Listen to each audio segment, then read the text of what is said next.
சுவாமி விவேகானந்தரின் சொற்பொழிவுகள். இந்த சொற்பொழிவின் தலைப்பு பவஹாரி பாபா. மதத்தின் மற்ற எல்லா அம்சங்களையும் தற்காலிகமாக தள்ளி வைத்து துன்புறுகின்ற உலகிற்கு உதவுகின்ற பெரும் பணிக்கு முதலிடம் கொடுத்தவர் புத்தர். தனி மனிதத்துவம் என்ற சுயநலப்பற்று வெறும் சூன்யமே என்ற உண்மையை உணர அவர் பல ஆண்டுகளை ஆன்ம ஆராய்ச்சியில் கழிக்க வேண்டியிருந்தது. தன்னலம் இல்லாமலும் தளர்வு இல்லாமலும் பணி செய்வதில் அவரை விட வேறு ஒருவரை நம் வளமிகுந்த கற்பனையிலும் காண முடியாது. அதே வேளையில் பொருட்களின் உட்பொருளை அறிவதற்காகவும் அவரை விட அதிகமாக பாடுபட்டவர் யார்? பணி எவ்வளவு பெரிதோ அதை செய்து முடிக்க வேண்டுமானால் அதன் உண்மையை உணர்ந்ததால் பெற்றுள்ள ஆற்றலும் அவ்வளவு பெரிதாக இருக்க வேண்டும் என்பது எல்லா காலத்திற்கும் பொருந்துகின்ற உண்மை. முன்பே நன்றாக சிந்தித்து உருவாக்கப்பட்ட திட்டத்திற்கான செயல்முறை விளக்கங்களை வகுப்பதற்கு ஆழ்ந்த சிந்தனை தேவையில்லை. மனத்தை ஒருமுகப்படுத்தி ஆழ்ந்து சிந்தித்தவையே பெரிய தூண்டுதல்கள் ஆகின்றன. சிறிய முயற்சிகளை விளக்குவதற்கு ஒரு கோட்பாடே போதும். சிறு அலைகளை உண்டாக்கும் உந்து சக்தி பேரலைகளை எழுப்பும் சக்தியிலிருந்து கண்டிப்பாக வேறுபட்டதே. என்றாலும் அந்த பெரிய அலைகளை தோற்றுவித்த ஆற்றலின் ஒரு சிறு அம்சமே சிறு அலைகளையும் தோற்றுவித்தது. உண்மைகள், வெளிப்படையான உண்மைகள் கடுமையாக அச்சம் தருபவையாக இருக்கலாம். உண்மை, கலப்பற்ற உண்மை நெஞ்சின் ஒவ்வொரு நாளத்தையும் வெடித்துவிட செய்யத்தக்கதாக இருக்கலாம். தன்னலமற்ற உண்மையான நோக்கம் கைகூடுவதற்கு உடல் உறுப்புகளை எல்லாம் ஒவ்வொன்றாக இழக்க நேரலாம். தாழ்ந்த செயல்நிலையில் இருக்கின்ற மனம் பெரிய செயல் அலைகளை உண்டாக்கும் முன் இந்த உண்மையை, சுயநலமற்ற நோக்கத்தை பெற வேண்டும், அடைய வேண்டும், காண வேண்டும். நுட்பம் என்பது காலம் என்னும் பாதையில் உருண்டு உருண்டு ஓடிக்கொண்டிருக்கும் போது அதை சுற்றிலும் தூலம் என்பது படிந்து படிந்து வெளிப்படுகிறது. சாத்தியக்கூறாக இருந்தது செயல்முறையாகிறது, காரணம் காரியமாகிறது, எண்ணம் தூல செயலாகிறது. காரணத்தை 1000 சூழ்நிலைகள் தடுத்து நின்றாலும் உடனேயோ தாமதித்தோ அது காரியமாக வெளிப்படவே செய்யும். தோன்றா நிலையிலுள்ள எண்ணம் இப்போது எவ்வளவுதான் வலிமை இழந்திருந்தாலும் தூல உலகில் செயலாக உருப்பெறுகின்ற ஒரு சிறந்த நாள் அதற்கு உண்டு. நமக்கு புலனின்பத்தை வழங்கி வருகின்ற ஒவ்வொன்றையும் அளந்தறிய நாம் கொள்கின்ற அளவுகோல் சரியானது அல்ல. தாழ்ந்த நிலையில் இருக்கும் அளவிற்கு மிருகத்தின் புலனின்பம் அதிகமாக இருக்கிறது. அதிகமான புலனின்பத்தில் அது வாழ்கிறது. மிருக நிலையில் இருக்கின்ற மனிதனை புலனின்ப வாழ்க்கையிலிருந்து எடுத்து அவனுக்கு புற வசதிகளை பெருக்க துணை செய்யாமல் உயர்ந்த எண்ணங்களை ஊட்டியும் அந்த உயர்ந்த நிலைகளின் மீது அவன் ஆவல் கொள்ளுமாறு செய்தும் அவனை உயர்த்துகின்ற ஆற்றலே நாகரிகம், உண்மையான நாகரிகம். மனிதன் இதனை தன் இயல்பு உணர்ச்சியால் அறிந்திருக்கிறான். அது இப்படித்தான் இருக்கும். எல்லா சூழ்நிலைகளிலும் அவனுக்கு தெளிவாக புரிந்திருக்காமல் போகலாம்.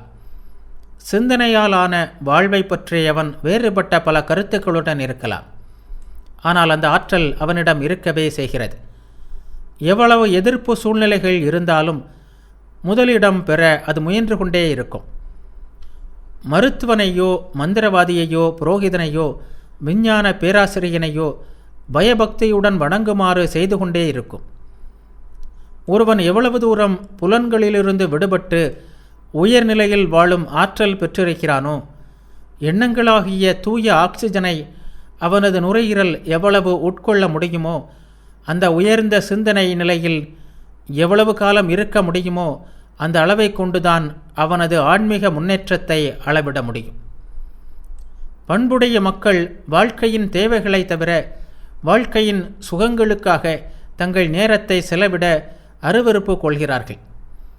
அவசியமான காரியங்களை செய்வதிலும் கூட அவற்றை தொடங்கும்போது இருந்த ஆர்வமும் போக போக படிப்படியாக குறைந்து கொண்டே போகிறது. இது அனைவரும் அறிந்த உண்மை. உல்லாச பொருட்களும் மக்களின் கருத்திற்கும் குறிக்கோளுக்கும் ஏற்றவாறு வகைப்படுத்தப்பட்டிருக்கின்றன. அவர்களிடையே சிந்தனை வாழ்க்கை ஏறக்குறைய எப்படி இருக்கும் என்பதை விளக்கும் வகையில் இந்த பாகுபாடுகள் அமைந்திருக்கின்றன. இது கலை. இந்த பிரபஞ்சத்திற்கு வருகின்ற நெருப்பு ஒவ்வொரு உருவத்தில் தோன்றினாலும் மேலும் பலவாக விளங்கி கொண்டிருக்கிறது. ஆம், அது மேலும் எண்ணற்ற பலவாக விளங்கி கொண்டுதான் இருக்கிறது. நமது சுகத்திற்காக என்ன செய்ய வேண்டுமோ அதை செய்வதற்காக எல்லையற்ற கருத்தின் ஒரு பகுதியை, அது ஒரு மிக சிறிய பகுதிதான், ஜடப்பொருள் தளத்திற்கு இறங்கும்படி செய்யலாம்.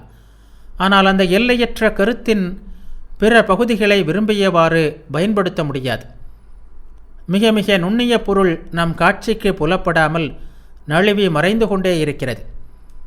அதை கீழே கொண்டு வருவதற்கான நமது முயற்சிகளைக் கண்டு அது சிரிக்கிறது. நாம் அதை நாடி செல்ல வேண்டுமே தவிர அது நம்மை நாடி வரும் என்பது அறவே இல்லை. உயர்ந்த தளத்தில் உள்ள அழகை நுகரவும் அதன் ஒளியில் குளித்தெழவும் பிரபஞ்சத்திற்கு காரண உயிரான ஒரு பொருளுடன் தன் உயிரும் ஒன்றி நிற்கவும் வேண்டுமென்றால் அந்த உயர்ந்த தளத்திற்கு மனிதன் தன்னை உயர்த்தி கொள்ள வேண்டும். விந்தை உலகங்களின் கதவுகளை திறந்து காட்டுவது அறிவு. அந்த அறிவே மிருகத்தை தேவனாக்குகிறது. எந்த பொருளை அறிந்தால் பிற எல்லாவற்றையும் அறிய முடியுமோ அதை நாம் அறியும்படி செய்வதும் அந்த அறிவுதான். எதன் துடிப்பால் எல்லா விஞ்ஞானங்களும் உயிர் பெறுகின்றனவோ அந்த மத விஞ்ஞானமான அறிவின் உயிர் நாடியான அறிவே நிச்சயமாக மிக உயர்ந்த அறிவு. எந்த குறைவுமற்ற நிறைவான முழு வாழ்க்கையை மனிதன் வாழ செய்ய அது ஒன்றினாலேயே முடியும். மதத்தை மிக உயர்ந்த விஞ்ஞானம் என்று போற்றிய நாடு நற்பேறு பெறுவதாக. ஒரு கொள்கை செயல் வடிவம் பெறும்போது அந்த கொள்கை முழுவதும் அதில் பிரதிபலித்து நிற்கும்படி செய்வது கடினம்தான் என்றாலும் லட்சியம் ஒருபோதும் அழிந்து விடுவதில்லை. லட்சியத்தை நாம் அறிவோடு தெளிவோடு நாடிக்கொண்டிருந்தாலும் சரி, அதை நோக்கி ஆமை வேகத்தில் நகர்ந்து கொண்டிருந்தாலும் சரி, அதை ஒருபோதும் மறக்காமல் இருப்பது நமது கடமை. கண்களுக்கு எதிரே கைகளை வைத்துக்கொண்டு உண்மையின் ஒளியை மறைக்க எவ்வளவு முயன்றாலும் அது எப்போதும் நம் கண்முன் காட்சியளித்த வண்ணமே இருக்கிறது. அனுபவ வாழ்க்கை லட்சியத்தையே அடிப்படையாக கொண்டுள்ளது. நாம் தத்துவம் பேசினாலும் தினசரி வாழ்க்கையில் கடினமான கடமைகளை செய்து கொண்டிருந்தாலும் நமது வாழ்க்கை முழுவதையும் ஊடுருவி நிற்பது லட்சியமே. லட்சியத்தின் ஒளிக்கதிர்கள் வெளிப்பட்டு ஒவ்வொரு சிறு துளை மூலமும் காற்று துவாரம் மூலமும் நேராகவோ வளைந்தோ அலை போலாகவோ பாய்ந்து கொண்டிருக்கின்றன. தெரிந்தோ தெரியாமலோ நாம் ஒவ்வொரு செயலையும் அந்த ஒளியில்தான் செய்தாக வேண்டும். ஒவ்வொரு பொருளும் அதனால்தான் அழகாகவோ விகாரமாகவோ மாறுகிறது. நாம் எவ்வாறு இருக்கிறோமோ இனி எவ்வாறு ஆகப்போகிறோமோ அதை அந்த லட்சியம்தான் நிர்ணயிக்கிறது. லட்சியத்தின் ஆற்றல் நம்மை ஒரு போர்வை போல் மூடிக்கொண்டிருக்கிறது. நாம் இன்பங்களிலும் துன்பங்களிலும், நாம் செய்யும் உயர்ந்த செயல்களிலும் தாழ்ந்த செயல்களிலும், நமது புண்ணிய செயல்களிலும் பாவ செயல்களிலும் நாம் அதன் ஆற்றலை அனுபவித்து வருகிறோம். லட்சியத்தை அடைவதற்கான செயல்முறையை விட லட்சியத்திற்கு இத்தகைய ஆற்றல் இருந்தாலும் அந்த லட்சியத்தை அமைத்து தருவதில் செயல்முறையின் ஆற்றலும் அதற்கு குறைந்ததல்ல. லட்சியத்தின் உண்மையை செயல்முறையால் தான் அறிகிறோம். லட்சியம் என்ற ஒன்று இருக்கிறது என்பதே செயல்முறை என்பது எங்கேயோ எப்படியோ இருக்கிறது என்பதை நிலைநாட்டுகிறது. லட்சியம் பெரியதாக இருக்கலாம், ஆனால் அது செயல்முறை துணுக்குகளின் தொகுப்புதான். தொகுக்கப்பட்ட பொதுமைப்படுத்தப்பட்ட செயல்முறை துணுக்குகளின் வடிவமே லட்சியம். லட்சியத்தின் ஆற்றல் செயல்முறையில் இருக்கிறது. செயல்முறையிலும் அதன் வாயிலாகவும் தான் லட்சியம் நம்மீது செயல்படுகிறது. நமது புலன்களால் அறியக்கூடிய வகையில் நாம் புரிந்து கொள்ளத்தக்க விதத்தில் செயல்முறையின் வழியாகவே லட்சியம் கீழே கொண்டு வரப்படுகிறது. லட்சியத்தை அடைவதற்கு வேண்டிய படிகளாக செயல்முறை பயன்படுகிறது. லட்சியத்தை அடைவோம் என்ற நம்பிக்கையை செயல்முறையே நமக்கு ஊட்டுகிறது. செயல்படுவதற்கு வேண்டிய உறுதியை தருகிறது.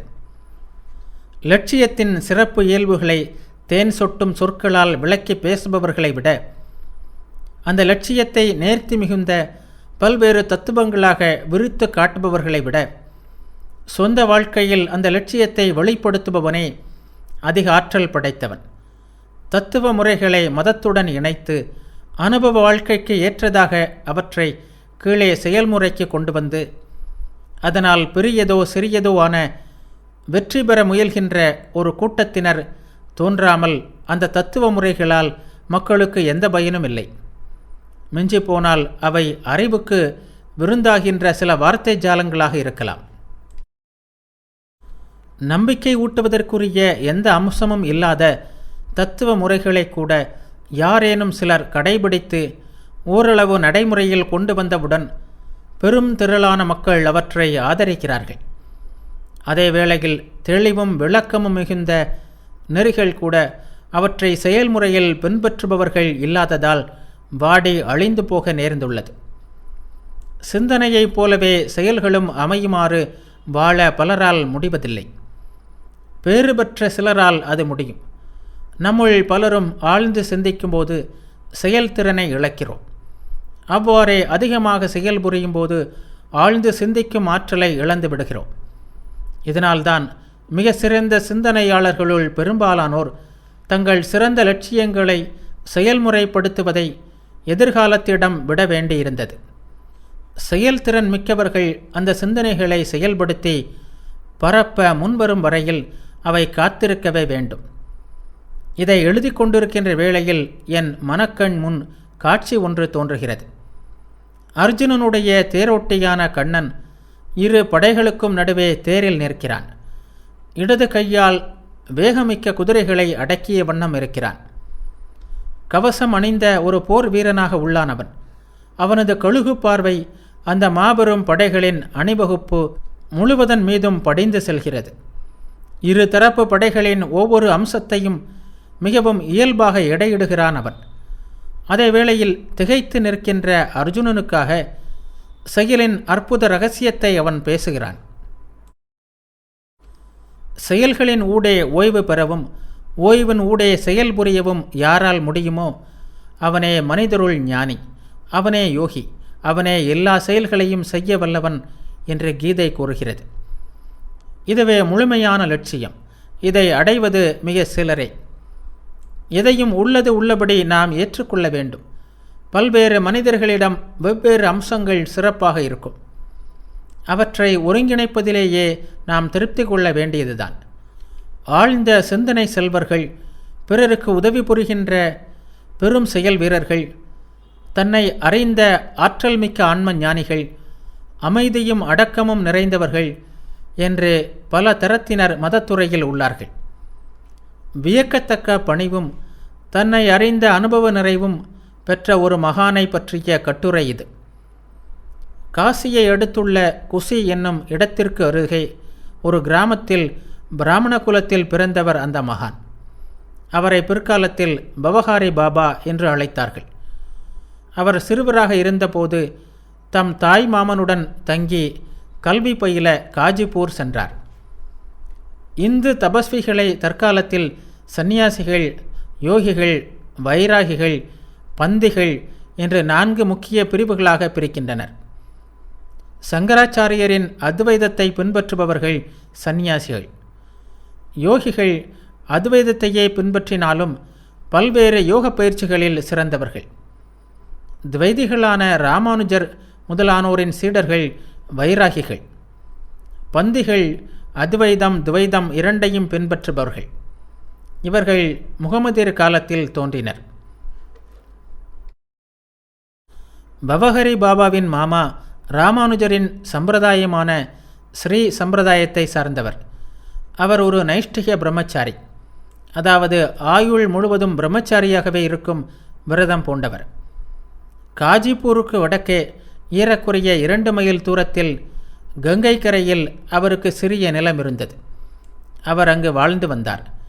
மருமகன்கள் பலருள் பவஹரி பாபாவை அழைத்து சென்று தம் சொத்திற்கும் பதவிக்கும் வாரிசாக இருக்க வேண்டும் என்ற நோக்கத்தோடு அவரை தத்தெடுத்து கொண்டார். பவஹரி பாபாவின் கடந்த கால வாழ்வை பற்றி அதிகமாக எதுவும் தெரியவில்லை.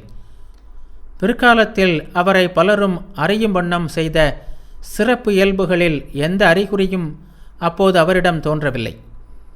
இலக்கணத்திலும் நியாய சாஸ்திரத்திலும் அவரது நெறியான துவைதத்திலும் சிறந்த மாணவராக இருந்தார் என்று மட்டும் தெரிய வருகிறது. சில வேளைகளில் சக மாணவர்களை கேலி செய்து மகிழ்வதிலும் ஆர்வம் கொண்டிருந்தார் என்பதையும் மக்கள் நினைவில் வைத்திருக்கிறார்கள். பண்டைய இந்திய மாணவர்களைப் போல கடமைகளை ஒழுங்காகவும் முறையாகவும் செய்வதில் அந்த எதிர்கால மகானின் இளமை நாட்கள் கழிந்தன. பொதுவாக மாணவர்கள் காட்டுவதை விட அதிக ஆர்வத்துடன் அவர் பாடங்களை படித்தார். பிற மொழிகளை கற்பதில் வியக்கத்தக்க திறமை பெற்றிருந்தார். வெளிப்படையான மகிழ்ச்சி நிரம்பிய அவரது மாணவ வாழ்க்கையின் மேலே குறிப்பிட்டவை தவிர அபூர்வமான அசாதாரணமான தியாகத்தை விளைவிக்கக்கூடிய மகத்தான மன உறுதி அவருக்கு ஏற்படும் என்பதை முன்கூட்டியே உணர்த்தவல்ல எதுவுமே இருக்கவில்லை. வாழ்க்கையின் உயர்ந்த நோக்கத்தை முதலாக அந்த மாணவன் உணரும்படி ஒன்று நிகழ்ந்தது. அது அதுவரையில் புத்தகத்தில் ஊன்றியிருந்த கண்களை உயர்த்தி தம் மனத்தின் அடிவானத்தை ஆராய்ந்து பார்க்கவும், வெறும் நூலறிவுடன் திருப்தியடையாமல் மதத்தில் உள்ள உண்மையான ஒன்றின் மீது பேரார்வம் கொள்ளவும் செய்தது. அவரது மாமா இறந்து போனார். அந்த இளைஞரின் இளமனதில் தோன்றிய அன்பு முழுவதும் எந்த முகத்தின் மீது செலுத்தப்பட்டிருந்ததோ அந்த முகம் மறைந்து போயிற்று. துடிப்பான அவர் பெரும் துயரக்கடலில் ஆழ்ந்தார். எனினும் மறைந்து போன ஒன்று இருந்த இடத்தில் மாற்றமில்லாமல் நிலைத்து நிற்கின்ற காட்சி ஒன்றை நிலைநாட்ட உறுதி கொண்டார். இந்தியாவில் ஒவ்வொன்றிற்கும் எங்களுக்கு ஒரு குரு வேண்டும். சாஸ்திரங்கள் வெறும் குறிப்புகளே என்று இந்துக்களாகிய நாங்கள் நம்புகிறோம். ஒவ்வொரு கலையின், ஒவ்வொரு விஞ்ஞானத்தின், அனைத்திற்கும் மேலாக மதத்தின் உயிரோட்டமான இரகசியங்கள் குரு சீடர் பரம்பரை வழியாகவே வர வேண்டும். எந்த தடையுமில்லாமல் அகவாழ்வின் மர்மங்களை அறிய விரும்புவோர் இந்தியாவில் நினைத்தற்கரிய காலத்திலிருந்தே யாரும் நாடாத தனி இடங்களுக்கு போவது உண்டு. பெரிய மகான் ஒருவர் தங்கியிருக்கின்ற இடம் என்ற செய்தியால் புனிதம் பெற்று விளங்காத ஒரு காடோ ஒரு குன்றோ புண்ணிய தலமோ இன்றும் அங்கே இருப்பது அரிது. ஓடுகின்ற நீரே தூயது, எங்கும் தங்காத துறவியே தூயவர் என்ற பழமொழி அனைவரும் அறிந்ததே. இந்தியாவில் துறவு வாழ்வையை மேற்கொண்டவர்கள் தங்கள் வாழ்வின் பெரும்பகுதியை பல்வேறு கோவில்களை தரிசிப்பதில் செலவிட்டு தங்களிடம் மாசு சேராதபடி காத்துக்கொள்வார்கள். அதே வேளையில் இந்த பயணங்களின் மூலம் ஒவ்வொரு வீட்டிற்கும் அவர்கள் மதத்தையும் கொண்டு செல்கின்றனர். உலகத்தை துறக்கின்ற அனைவரும் இந்தியாவில் 4 மூலைகளில் விளங்கும் 4 புண்ணிய தலங்களுக்கு அவசியம் போய் வர வேண்டும் என்று கருதப்படுகிறது. அவை வடக்கில் பக்ரிநாத், கிழக்கில் பூரி ஜெகநாதம், தெற்கில் ராமேஸ்வரம், மேற்கில் துவாரகை. இவ்வாறெல்லாம் நம் இளம் பிரம்மச்சாரி ஆழமாக சிந்தித்து பார்த்திருக்கலாம். ஆனால் இவற்றில் அவரிடம் முதன்மையாக விளங்கியது ஞானப்பசியே என்பது உறுதி. அவரது பயண விவரங்கள் எதுவும் நமக்கு கிடைக்கவில்லை. அவரது நெறியின் சாஸ்திரங்கள் அதிகம் உள்ளதான தென்னிந்திய மொழிகளில் அவர் பெற்றிருந்த அறிவை கொண்டும் சைத்தன்யரின் நெறியை சார்ந்த வைணவர்கள் கையாண்டு வந்த பழைய வங்காள மொழியில் அவர் பெற்றிருந்த நிறைந்த அனுபவத்தை கொண்டும் அவர் தென்னிந்தியாவிலும் வங்காளத்திலும் தங்கியிருந்த காலம் அதிகம் என்பதை நாம் ஊகிக்க முடிகிறது. அவரது இளம் பருவ நண்பர்கள் அவர் போயிருந்த ஓர் இடத்தை பெரிதும் வலியுறுத்துகிறார்கள். அது கத்தியவாரில் உள்ள கின்னார் மலை. அதன் உச்சியில் செயல்முறை யோகத்தின் இரகசியங்கள் அவருக்கு முதலாக உபதேசிக்கப்பட்டன என்று அவர்கள் கூறுகிறார்கள். புத்த மதத்தினருக்கு மிக புனிதமானது அந்த மலை. அசோக மன்னரின் கட்டளைகளில் முதலாக பொருள் கண்டுபிடிக்கப்பட்டவை பொறிக்கப்பட்டிருந்த பெரும் பாறை அதன் அடிவாரத்தில் உள்ளது. அதன் கீழ்ப்பகுதியில் மரங்கள் அடர்ந்த காட்டினால் மறைக்கப்பட்ட பெரிய நினைவு தூண்கள் உள்ளன. பல நூற்றாண்டுகளாக இவற்றை யாரும் கண்டுபிடிக்கவில்லை. கின்னார் மலைத்தொடரை சேர்ந்த சிறு குன்றுகள் என்று நெடுங்காலமாக மக்கள் அவற்றை கருதி வந்தார்கள். எந்த பழைய மதத்தின் புதிய தோற்றமாக புத்த மதம் கருதப்படுகிறதோ அந்த பழைய மதம் இன்னும் அந்த மலையை புண்ணியத்தலமாக கருதி வருகிறது. அதன் வழி வந்ததே உலகத்தையே வெற்றி கொண்டதான புத்த மதம். விந்தை என்னவென்றால், இந்த புத்த மதம் இன்றைய இந்து மதத்தில் சங்கமிப்பது வரையில் மகோன்னதமான கட்டிடக்கலை எதிலும் ஈடுபடவில்லை. மாபெரும் அவதூத குருவாகிய தாத்தாத்திரேயர் தங்கியிருந்ததால் இந்துக்கள் கின்னார் மலையை புனிதமாக போற்றுகிறார்கள். புண்ணியம் நிறைந்தவர்கள், சித்தி பெற்ற பெரிய யோகிகளை அதன் உச்சியில் இப்போதும் காணலாம் என்று கருதப்படுகிறது. நமது இளம் பிரம்மச்சாரியாகிய பவஹரி பாபாவின் வாழ்க்கையின் அடுத்த திருப்பம் காசிக்கு அருகே கங்கை கரையில் ஏற்பட்டது. அங்கே குகை ஒன்றில் வாழ்ந்து யோகம் பயின்று வந்த ஒரு சந்நியாசியின் சீடரானார் அவர். காஜிப்பூருக்கு அருகே கங்கை கரையில் தோண்டப்பட்ட நீண்ட குகையில் பவஹரி பாபா வசித்து வந்ததும் மேலே குறிப்பிட்ட யோகியிடம் பெற்ற பயிற்சியால்தான். தட்பவெட்ப நிலையில் அதிகமாக மாறுபடாத, ஓசைகள் வந்து மனத்தை அலைக்கழிக்காத குகைகளிலும் வேறு இடங்களிலும் வசிப்பது நல்லது என்று யோகிகள் வலியுறுத்துகிறார்கள். காசியில் ஒரு சந்நியாசியிடம் அதே காலத்தில் அவர் அத்வைதத்தை கற்று வந்தார் என்றும் தெரிகிறது. யாத்திரையிலும் கல்வியிலும் பயிற்சியிலும் பல ஆண்டுகளை கழித்த பிறகு தாம் வளர்க்கப்பட்ட அந்த இடத்திற்கே வந்து சேர்ந்தார் அவர். பண்டைய முனிவர் ஒருவர் தன் சீடனின் முகத்தில் எந்த ஒளியைக் கண்டு, குழந்தாய், பிரம்மத்தின் மகிமை இன்று உன் முகத்தில் சுடர் விடுகிறது என்று கூறினாரோ, அதே ஒளியை பவஹரி பாபாவின் முகத்திலும் அவரது மாமா சாகாமல் இருந்திருந்தால் கண்டிருப்பார். ஆனால் பாபா வீட்டிற்கு வரும்போது வரவேற்றவர்கள் அவரது இளம் பருவ நண்பர்கள். அவர்களுள் பலர் சாதாரண எண்ணமும் ஓயாத செயல்பாடுகளும் நிறைந்த இந்த உலகத்தில் ஈடுபட்டிருப்பவர்கள் அல்லது ஈடுபடப் போகிறவர்கள். பள்ளிப்பருவ நண்பரும் விளையாட்டு தோழருமான பாபாவின் குணத்திலும் நடத்தையிலும் புரியாத ஒரு மாற்றத்தை அவர்கள் கண்டார்கள். தாங்களும் அவரை போலாக வேண்டும் என்ற எண்ணத்தையோ அல்லது அவரைப் போல் ஆராய்ச்சியில் ஈடுபட வேண்டும் என்ற எண்ணத்தையோ அது அவர்களிடம் தூண்டவில்லை. உலகாயுத எண்ணமும் தொல்லையும் நிறைந்த இந்த உலகத்தை கடந்து மேலே சென்றவரிடம் தோன்றுகின்ற மர்மமே அந்த மாற்றம். அவர்கள் அந்த மாற்றத்திற்கு இயல்பாகவே மரியாதை செய்தார்கள். அதை பற்றி எந்த கேள்வியும் கேட்கவில்லை. நாளுக்கு நாள் அந்த மகானின் சிறப்பு இயல்புகள் வளர்ந்து வந்தன.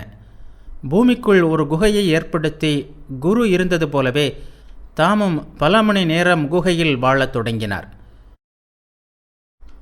பிறகு தீவிரமான சாதனைகளில் ஈடுபடலானார்.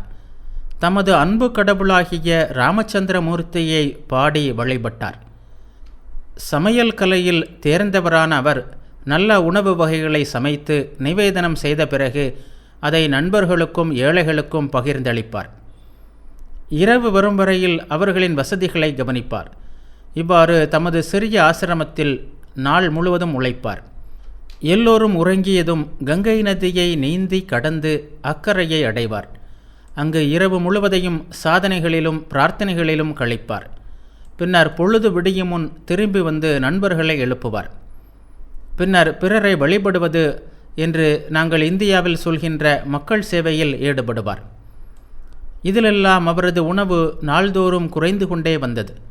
முடிவில் ஒரு நாள் ஒரு கைப்பிடி வேப்பிலை அல்லது சில மிளகாய்கள் என்ற அளவில் சுருங்கியது என்று தெரிய வருகிறது.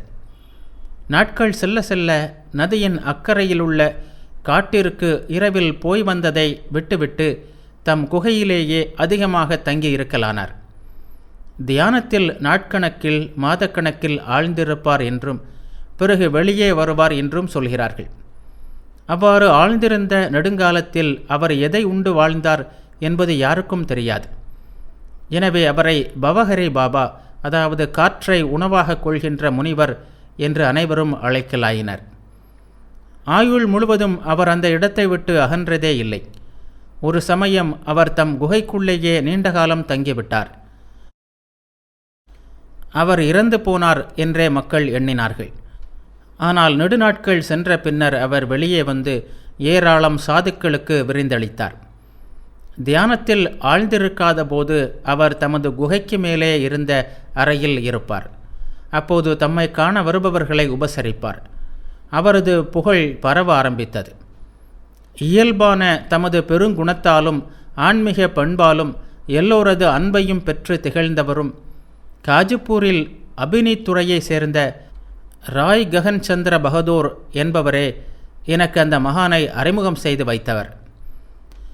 இந்தியாவிலுள்ள பலரைப் போலவே பாபாவின் வாழ்விலும் குறிப்பிடத்தக்க, பிறரை தூண்டத்தக்க புற நிகழ்ச்சிகள் எதுவும் இல்லை. பேச்சின்றி வாழ்க்கையாலேயே போதித்தல் என்ற இந்திய இலட்சியத்திற்கு அவரது வாழ்க்கை மற்றுமோர் உதாரணமாக திகழ்ந்தது. பக்குவம் பெற்றவர்களிடம் மட்டுமே அவரது வாழ்வு விளைவுகளை ஏற்படுத்தியது. இத்தகையோர் பிறருக்கு போதிப்பதை அறவே வெறுக்கிறார்கள். ஏனெனில் உண்மையை உணர உதவி செய்பவை சொற்கள் அல்ல, அகப்பயிற்சி ஒன்றே என்பதை நன்றாக அறிந்தவர்கள் இவர்கள். சமுதாயத்தில் எவ்வாறு நடந்து கொள்ள வேண்டும் என்பதை கற்பதல்ல, இந்த வாழ்விலேயே உண்மையை தீவிரமாக நாடுவதும் அடைவதும் தான் மதம் என்பதே இவர்களின் கருத்து. குறிப்பிட்ட ஒரு காலம் மற்றொரு காலத்தை விட ஆற்றல் வாய்ந்தது என்பதை இவர்கள் மறுக்கிறார்கள். எல்லையற்ற கால பெருவெளியில் ஒவ்வொரு கணமும் சமமானவை. எனவே மத உண்மைகளை மரணத்திற்கு பிறகு காணலாம் என்று காத்திருக்காமல் இப்போதே இங்கேயே காண வேண்டும் என்று இவர்கள் வற்புறுத்துகிறார்கள். உலகத்திற்கு உதவி செய்வதற்காக ஏன் அந்த மகான் குகையை விட்டு வெளிவரவில்லை என்று நான் அவரை கேட்க நேர்ந்தது. அவர் தமது இயல்பான பணிவுடனும் உவகையுடனும் அளித்த விடையை கீழே காணலாம். அவர் கூறினார், ஒரு தீயவன் குற்றமொன்றில் அகப்பட்டு கொண்டான். தண்டனையாக அவனது மூக்கை அறுத்துவிட்டனர். மூக்கில்லாத தன் முகத்தை வெளியே காட்ட வெட்கப்பட்டு தன்னையே வெறுக்கத் தொடங்கிய அவன் காட்டிற்குள் ஓடிவிட்டான். யாராவது அருகே வருவதை காணும்போதெல்லாம் தரையில் ஒரு புலித்தோலை விரித்து அதில் அமர்ந்து ஆழ்ந்த தியானத்தில் இருப்பதைப் போல பாசாங்கு செய்வான். இந்த செயல் மக்கள் அவனை நெருங்காமல் செய்வதற்கு பதிலாக கும்பல் கும்பலாக அவர்களை அவனிடம் ஈர்த்தது. காட்டு வாழ்க்கையால் தன் வாழ்க்கை வசதியாக அமைந்து விட்டதை அவன் கண்டான். பல ஆண்டுகள் கடந்தன. எப்போதும் மௌனமாக தியானத்தில் இருக்கும் அந்த அபூர்வ மகானின் வாயால் ஏதாவது ஒரு போதனையை பெற பலர் விரும்பினார்கள். அவரது நெறியில் தீட்சை பெறுவதற்கு ஓர் இளைஞன் மிகவும் ஆர்வம் கொண்டான். மேலும் அங்கே தங்கியிருந்தால் தனது கீர்த்திக்கு பங்கம் ஏற்படும் என்று எண்ணிய அந்த மகான் தன் மௌனத்தை கலைத்து அந்த இளைஞனிடம் மறுநாள் வரும்போது ஒரு கூரான கத்தியை கொண்டு வரும்படி கூறினார். தன் வாழ்வின் லட்சியம் வெகு விரைவில் நிறைவேறப் போகிறது என்ற மகிழ்ச்சியுடன் இளைஞன் மறுநாள் அதிகாலையிலேயே கத்தியுடன் வந்து சேர்ந்தான். மூக்கிழந்த மகான் அவனை காட்டிற்குள் ஒரு தனித்த இடத்திற்கு அழைத்து சென்று தன் கையில் கத்தியை எடுத்து ஒரே வெட்டாக அவனது மூக்கை வெட்டினான். பிறகு அமைதியாக, இளைஞனே, இதுவே நான் பெற்ற தீட்சை. அதையே நான் உனக்கு தந்தேன். வேலை வரும்போது நீயும் மற்றவர்களுக்கு இதனை கொடு என்றான். வெட்கத்தால் குன்றி போனான் அந்த இளைஞன். இந்த அற்புத தீட்சை இரகசியத்தை அவனால் யாரிடமும் சொல்ல முடியவில்லை. குருவின் ஆணையை தன்னால் இயன்ற அளவு அவன் நிறைவேற்றி வந்தான். மூக்கறுத்த மகான்களின் தனிப்பிரிவு நாடெங்கும் பரவலாயிற்று. அத்தகைய ஒரு பிரிவை நானும் தோற்றுவிக்க வேண்டும் என்று நீ விரும்புகிறாயா என்று பாபா என்னிடம் கேட்டார். மற்றொரு நாள் அவர் தன்னுள் சற்று ஆழ்ந்திருந்தார். அப்போது நான் கேட்ட கேள்விக்கு இவ்வாறு பதிலளித்தார். உடம்பால் செய்கின்ற உதவி ஒன்றுதான் உதவி என்று நினைக்கிறாயா? உடம்பின் செயல்பாடு எதுவும் இல்லாமல் ஒரு மனம் வேறு மனங்களுக்கு உதவ முடியாதா என்ன? ஆரம்ப சாதகர்கள் செய்ய வேண்டியவையான ஹோமத்தீயில் நெய் சொரிதல், ஸ்ரீ ரகுநாதரின் திருவுருவை வழிபடுதல் போன்ற கர்மங்களை மகா யோகியாகிய அவர் ஏன் செய்ய வேண்டும் என்று நான் கேட்டபோது அவர் சொன்னார், சொந்த நன்மைக்காகவே ஒவ்வொருவரும் கர்மத்தில் ஈடுபடுவதாக ஏன் கருதுகிறாய்? பிறரது நன்மைக்காக ஒருவர் கர்மம் செய்ய முடியாதா? ஒரு நாள் அவரது ஆசிரமத்தில் திருடன் ஒருவன் நுழைந்து விட்டான். ஆனால் அவரை கண்டதும் பயந்து போய் தான் திருடிய பொருட்களின் மூட்டையை அப்படியே போட்டுவிட்டு ஓட்டமெடுத்தான். அவரோ அந்த மூட்டையை எடுத்துக்கொண்டு அந்த திருடனை தொடர்ந்து பல மைல் தூரம் ஓடி அவனை பிடித்தார். பிறகு அவனது காலடியில் அந்த மூட்டையை வைத்து குவித்த கைகளோடும் கண்களில் கண்ணீருடனும் அது அவனது சொத்து என்றும் அதை அவன் தன்னிடமிருந்து எடுத்தபோது தலையிட்டதற்கு தம்மை மன்னிக்க வேண்டும் என்றும் மீண்டும் மீண்டும் அவன் அவற்றை பெற்றுக்கொள்ள வேண்டும் என்றும் கெஞ்சி கேட்டுக்கொண்டார். ஒரு சமயம் நல்ல பாம்பு கடித்துவிட்டது. அவர் இறந்துவிட்டார் என்றே அனைவரும் கருதினர். சில மணி நேரம் ஆன பிறகு அவர் உயிர் பிழைத்து விட்டார். அதை பற்றி அவரது நண்பர்கள் கேட்டபோது, என் அன்பு கடவுளின் தூதனே அந்த நல்ல பாம்பு என்று மட்டுமே அவர் பதில் சொன்னார். நம்பகமானவர்களிடமிருந்து நாங்கள் கேள்விப்பட்டவை இவை. அவரது மென்மை, அடக்கம், அன்பு போன்ற இவற்றை அறிந்திருக்கின்ற நாம் மேலே கண்டதை தாராளமாக நம்பலாம். எல்லா நோய்களும் அவரை பொறுத்தவரை அன்பு காதலனின் தூதர்களே. அவற்றால் பெரும் துன்பம் அடைந்த போதும் வேறு பெயரால் அவற்றை குறிப்பிட அவரது மனம் பொறுக்கவில்லை. ஆரவாரமற்ற அன்பும் மென்மையும் கொண்ட இந்த மகானின் பெயர் மக்களிடையே பரவ ஆரம்பித்தது. பக்கத்தில் உள்ள கிராமங்களின் வழியாக பயணம் செய்தவர்கள் அந்த அற்புத மகானிடம் அவர்கள் கொண்டிருந்த மரியாதையை அறிய முடியும். பிற்காலத்தில் அவர் யார் முன்னாலும் வருவதில்லை. குகையை விட்டு வெளியே இருந்தபோது மூடிய கதவிற்கு உள்ளே இருந்தே மக்களுடன் பேசுவார். ஹோமத்தீயில் நெய் முதலியவற்றை சொரிவதால் எழும் புகையோ, வழிபாட்டிற்கான பொருட்களை ஆயத்தம் செய்வதால் எழும் ஓசையோதான் அவர் குகையை விட்டு மேலே வந்திருப்பதை உணர்த்தும். எவ்வளவு சிறியதாயினும் சரி, தான் எடுத்துக்கொண்ட காரியத்தில் முழு ஈடுபாட்டுடன் இருப்பது அவரது சிறப்பியல்புகளுள் ஒன்று. அவர் ராமனை வழிபடும்போது எவ்வளவு கருத்துடனும் கவனத்துடனும் இருப்பாரோ அவ்வளவு கவனமாக ஒரு செப்பு குடத்தை கழுவி சுத்தம் செய்வார். லட்சியத்தின் மீது நாம் கொள்கின்ற அதே அளவு அன்பையும் ஈடுபாட்டையும் அதற்கான வழியிலும் செலுத்த வேண்டும் என்ற செயலின் இரகசியத்தை பற்றி அவர் கூறினார்.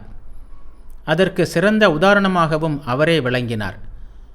வேதனையையோ துன்பத்தையோ பொறுத்து கொள்ளுதல் அல்லது தம்மையே இழிவு செய்து கொள்ளுதல் என்பது அல்ல அவரது பணிவு. அவரது பணிவு அவரது அனுபூதியிலிருந்து இயல்பாக பிறந்தது. ஒருமுறை அவர் அதனை அருமையாக விளக்கினார். ஓ மன்னா, தனக்கென எதுவும் இல்லாதவர்களின் செல்வம் கடவுளே. ஆம், எதுவும் இல்லாதவர்கள், எல்லாவற்றையும் துறந்தவர்கள், சொந்த உயிரை கூட தனக்கென வைத்திருக்காதவர்கள். அவர் நேராக ஒருபோதும் போதித்ததில்லை. ஒரு குருவின் பதவியை ஏற்று மற்றவரை விட உயர்ந்த நிலையில் அவர் இருக்க விரும்பாததே அதற்கு காரணம். ஆனால் ஊற்றுக்கண்ணை ஒருமுறை தொட்டுவிட்டால் எல்லையற்ற ஞானம் என்ற ஊற்று நீர் பொங்கி பெருகும். என்றாலும் விடைகளை அவர் ஒருபோதும் நேராக கூறுவதில்லை. சற்று பருத்து உயர்ந்தது அவரது தோற்றம். அவருக்கு ஒரு கண்தான் உண்டு. தமது உண்மை வயதை விட இளைஞராகவே அவர் தோன்றினார்.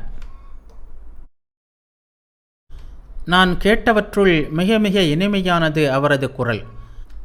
அவரது வாழ்வின் கடைசி 10 அல்லது அதற்கு அதிகமான வருடங்கள் மனிதர்களின் பார்வையில் சிறிதும் படாமல் ஒதுங்கி வாழ்ந்தார். சில உருளைக்கிழங்குகளும் வெண்ணையும் கதவுக்கு பின்னால் வைக்கப்படும். சமாதி நிலையில் இல்லாத வேளைகளிலும் மேல் அறையில் வாழும்போதும் இரவு வேளைகளில் அவற்றை எடுத்துக்கொள்வார். குகைக்கு உள்ளே இருக்கும்போது அவை கூட அவருக்கு தேவையில்லை. யோக விஞ்ஞானத்திற்கு ஓர் எடுத்துக்காட்டாகவும் தூய்மை, பணிவு, அன்பு என்பவற்றின் ஒரு வாழும் உதாரணமாகவும் அமைதியாக அவரது வாழ்க்கை சென்றது. நான் முன்பு கூறிய வண்ணம் அவர் சமாதியை விட்டு வெளியேறுவதை உணர்த்துகின்ற புகை ஒரு நாள் தசையை சுடும்போது ஏற்படும் நாற்றத்தோடு வீசியது. சுற்றிலுமுள்ள மக்களால் என்னவென்று புரிந்து கொள்ள முடியவில்லை. அந்த நாற்றம் தாங்க முடியாததாகி புகையும் அளவில் பெருகி மேலே ஓங்கி எழுவதைக் கண்ட அவர்கள் கதவை உடைத்து திறந்தனர். அங்கே அந்த மகா யோகி ஹோமத்தீக்கு கடைசி ஆகுதியாக தம்மையே ஆக்கிக் கொண்டு விட்டதை கண்டார்கள். எஞ்சியது ஒரு சாம்பல் குவியல் மட்டுமே. மகான்களின் செயலை மூடர்கள் குறை கூறுகிறார்கள். அவர்கள் சாதாரணமானவர்கள் அல்ல. அவர்களது செயல்களுக்கான காரணங்கள் சாதாரண மக்களால் கண்டுபிடிக்க முடியாத அளவுக்கு உயர்ந்தவை என்று காளிதாசர் கூறுவதை நாம் நினைவில் கொள்ள வேண்டும். அந்த மகான் தம் இறுதி நாட்கள் நெருங்குவதை உணர்ந்தார். மரணத்திற்கு பிறகு கூட யாருக்கும் தொந்தரவு தர அவர் விரும்பவில்லை. எனவே ஆரியர் என்ற முறையில் செய்ய வேண்டிய இறுதி தியாகத்தை அவர் தம் உடலுடனும் சொந்த நினைவுடனும் இருந்தபோதே செய்து கொண்டார். அவரை நான் நன்றாக அறிந்திருப்பதால் தான் இவ்வாறு துணிந்து கூறுகிறேன். மறைந்த அந்த மகானுக்கு நன்றி செலுத்தும் கடமை எனக்கு உண்டு.